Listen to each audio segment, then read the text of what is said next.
Whoa! Come on, dance with me. GG's, yo. These two moments didn't happen in the same raid. They happened on the same map, on the same account, just under varying conditions, and they couldn't have felt more different. There's been a lot of discussion around whether Arc Raiders responds to how you play, not strict matchmaking as such, but whether being aggressive or passive actually changes the experience. And I know that one of the devs had already alluded to this anyway, so I decided I wanted to run a small test. 10 raids, same maps. 5, I played aggressively and pushed fights, shot first. 5, where I stayed visible and didn't initiate combat. I wasn't trying to prove that the system exists, I wanted to see how the system changed, how the game felt and how I felt as I played. Ah, I killed the guys, it just feels bad. Like, I don't usually play like this. With the first 5 games being aggressive, this was the most aggressive state that I saw. Late into the aggressive runs, I believe this was game 3. Before I even arrived, this player was already set up for PvP, he was taking pot shots at me. Barricades, traps, high ground. He wasn't reacting to the danger.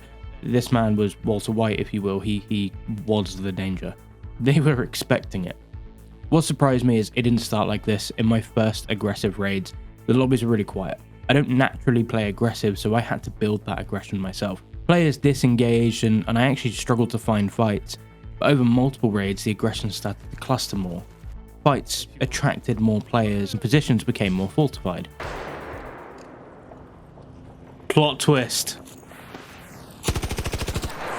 Oh, good kill. My mindset changed too. Early on, I felt really guilty forcing that aggression. Oh, I feel terrible. Later, I felt the adrenaline and I wanted that engagement. Damn man, like this is insane. What was your goal here?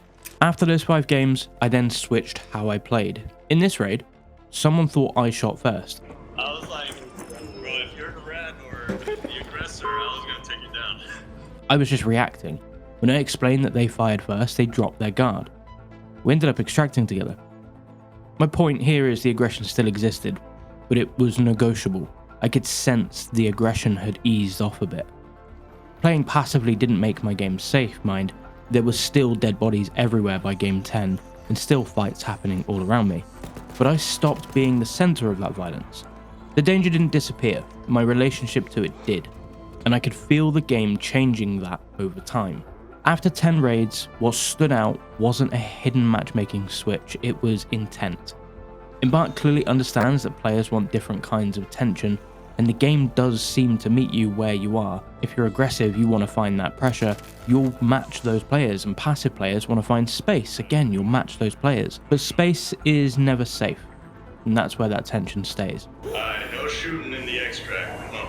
I think overall, I really do like this system, and I loved how easily it was for me to be able to flip what type of players I matched with. And what I did realize was Arc Raiders doesn't protect your playstyle, it just makes sure that you're watching your back.